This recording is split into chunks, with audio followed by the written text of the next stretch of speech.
আসসালামু আলাইকুম everyone, welcome to my channel. দারুণ স্বাদের, খেতে অসম্ভব মজার মুচমুচে একটি সকাল বিকেলের নাস্তা আজকে আপনাদের সাথে আমি শেয়ার করছি। মাত্র 1 কাপ ময়দা আর ডিম দিয়ে যে এত মজার একটি নাস্তা তৈরি করা যায় তা আপনারা না তৈরি করে খেলে বুঝতেই পারবেন না। আপনারা চাইলে সকাল অথবা বিকেলের নাস্তা হিসেবে কিংবা বাচ্চাদের টিফিনেও ঝটপট কোনো ঝামেলা ছাড়া তৈরি করে দিতে পারবেন। তো আজ আর কথা বাড়াচ্ছি না, চলুন রেসিপিটি দেখে নিচ্ছি। এই রেসিপিটি তৈরি করার জন্য প্রথমেই একটি মিক্সিং বলে আমি 1 কাপ পরিমাণ ময়দা নিয়ে নিচ্ছি। চাইলে এর পরিবর্তে আটাও ব্যবহার করতে পারবেন।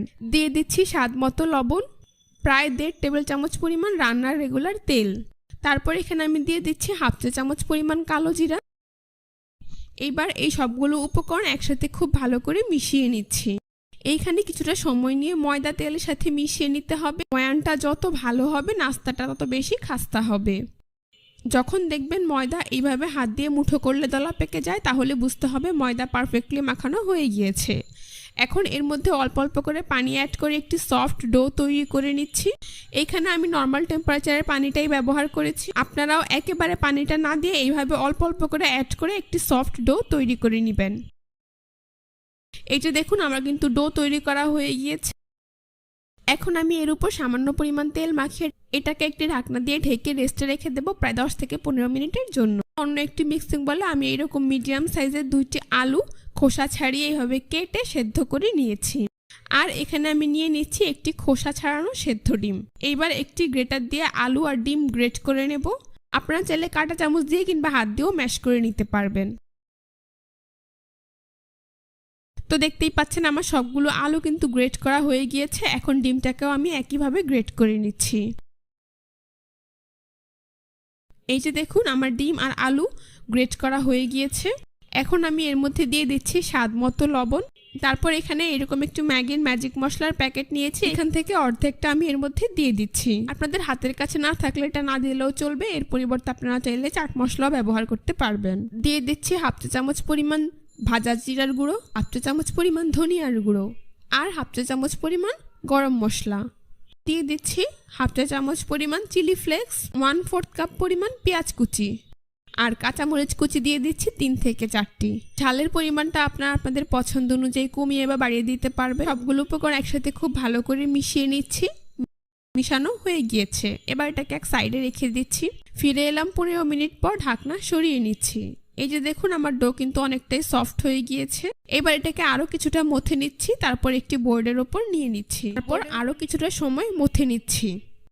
এইবার একটি ছুরি দিয়ে এটাকে সমান 2 ভাগে ভাগ করে নিচ্ছি। তো এইখান থেকে একটি লেচি নিয়ে এটাকে এরকম গোল বলের মতো করে হালকা চেপে চ্যাপটা করে দিচ্ছি। অন্যটিকে মিক্সিং বলে ঢেকে রাখছি। উপরের পরিমাণ মতো ময়দা ছিটিয়ে একটি মিডিয়াম পুরুত্বের রুটি তৈরি করে নিচ্ছি। রুটিটাকে খুব বেশি পাতলা কিংবা ভারী করে ফেলা যাবে না। এই যে দেখুন আমার রুটি তৈরি করা হয়ে গিয়েছে আর এর পুরুত্ব ঠিক এমন হয়েছে। এখন একটি ছুরি দিয়ে এর চারপাশ এভাবে সমান করে কেটে বর্গাকার শেপ দিয়ে দিচ্ছি। আশা করি আপনারা দেখেই বুঝতে পারছেন। অতিরিক্ত অংশগুলোকে সরিয়ে নিচ্ছি। পরবর্তীতে এগুলো দিয়ে আবারও একইভাবে রুটি তৈরি করে নেব। একটি ছুরি দিয়ে এর মাঝ বরাবর আবারও সমান করে কেটে নিচ্ছি। এখন তৈরি করে রাখা ডিম আলুর পুর থেকে পরিমাণ মতো পুর নিয়ে নিচ্ছি। তারপর হাত দিয়ে চেপে এইভাবে লম্বা ফিঙ্গারের শেপ দিয়ে দিচ্ছি। তারপর শীটটির ঠিক নিচে এটাকে আমি নিয়ে নিচ্ছি। একইভাবে আরেকটি ফিঙ্গারের শেপের পুর অন্য শীটের মধ্যে নিয়ে নিচ্ছি। এইবার পুর সহ রুটিটাকে নিচের থেকে ঠিক এইভাবে রোলের মতো করে ফোল্ড করে একটি নাস্তার শেপ দিয়ে দিচ্ছি। শীটটা ঠিক এই জায়গায় আমি কিছুটা পানি লাগিয়ে নিচ্ছি, এতে করে ভাজার সময় আর খুলে যাবে না। তারপর খুব ভালো করে চেপে সিল করে দিচ্ছি। এই যে দেখুন আমার একটি নাস্তা কিন্তু তৈরি করা হয়ে গিয়েছে। তো অন্য শীটটি দিয়েও আমি একইভাবে রোলের মতো ফোল্ড করে নাস্তা তৈরি করে নিচ্ছি। শেষের অংশে কিছুটা পানি লাগিয়ে খুব ভালো করে সিল করে দিচ্ছি। আশা করি আপনারা দেখেই বুঝতে পেরেছেন। তো সবগুলো নাস্তা আমি একইভাবে তৈরি করে নিয়েছি। এবার অন্য একটি মিক্সিং বলে আমি প্রায় 2 টেবিল চামচ পরিমাণ ময়দা নিয়ে নিচ্ছি। তারপর এর মধ্যে অল্প অল্প করে পানি অ্যাড করে একটি পাতলা ব্যাটার তৈরি করে নিচ্ছি।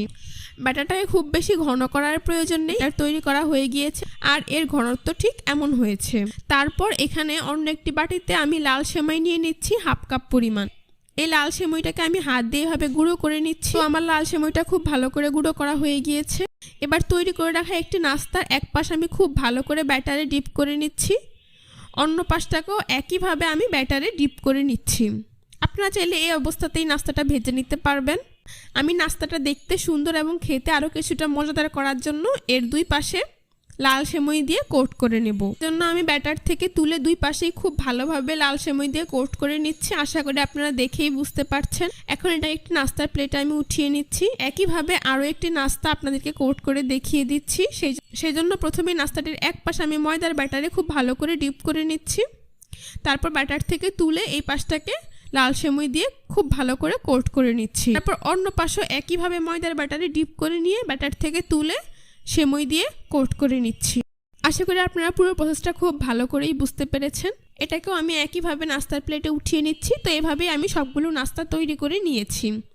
এখন নাস্তাগুলোকে আমি ভেজে নেব। সেই জন্য চুলায় একটি প্যানে পরিমাণ মতো তেল দিয়ে তা মিডিয়াম হিটে গরম করে নিয়েছি। এবার নাস্তাগুলোকে একে একে গরম তেলে দিয়ে দিচ্ছি। চুলার আঁচ মিডিয়ামে দিয়ে কিছুক্ষণ পরপর উল্টে পাল্টে নাস্তাগুলোকে আমি গোল্ডেন ব্রাউন কালার এবং মুচমুচে করে ভেজে নেব। আজ খুব বেশি হাইতে দিয়ে নাস্তাগুলোকে ভাজা যাবে না, সেই ক্ষেত্রে বাইরে দিয়ে পুড়ে যেতে পারে। বিশেষ করে সেমাইটা পুড়ে গেলে নাস্তাটা খেতে একদমই ভালো লাগবে না। তো চুলার আঁচ মিডিয়ামে রেখে আপনারা কিছুক্ষণ পরপর উল্টে পাল্টে নেবেন। তারপর আপনাদের পছন্দ অনুযায়ী কালার করে নাস্তাগুলোকে ভেজে নেবেন। এটা দেখুন আমার নাস্তাগুলো ভাজা হয়ে গিয়েছে, খুব সুন্দর কালার চলে এসেছে। এখন আমি একটু ছাঁকনি দিয়ে এগুলোকে তেল থেকে তুলে খুব ভালো করে তেল ঝরিয়ে নিচ্ছি। তারপর একটি নাস্তার প্লেটে নিয়ে নিচ্ছি। বাকি নাস্তাগুলোকে আমি একইভাবে তেল থেকে তুলে নিচ্ছি। খুব ভালো করে তেল ঝরিয়ে নাস্তার প্লেটে উঠিয়ে নিচ্ছি। এখন গরম গরম পরিবেশন করে আপনাদের দেখিয়ে দিচ্ছি। দেখুন নাস্তাগুলো দেখতে মাশাআল্লাহ কতটা সুন্দর হয়েছে, খেতেও হয়েছে অনেক বেশি মজাদার এবং মুচমুচে। গরম গরম টমেটো কেচাপ কিংবা যে কোনো ধরনের চাটনির সাথে এই নাস্তাটা খেতে অনেক বেশি মজার হবে। আপনারা একবার তৈরি করলেই দেখবেন পরিবারের বড় থেকে ছোট সকলে বারবার এটা খেতে চাইবে। আশা করছি আজকের রেসিপিটা আপনাদের সবার কাছে ভীষণ ভালো লেগেছে। রেসিপিটি ভালো লাগলে অবশ্যই আমার চ্যানেলটি সাবস্ক্রাইব করবেন। আজ এ পর্যন্তই। সবাই ভালো থাকবেন, সুস্থ থাকবেন। আল্লাহ হাফেজ।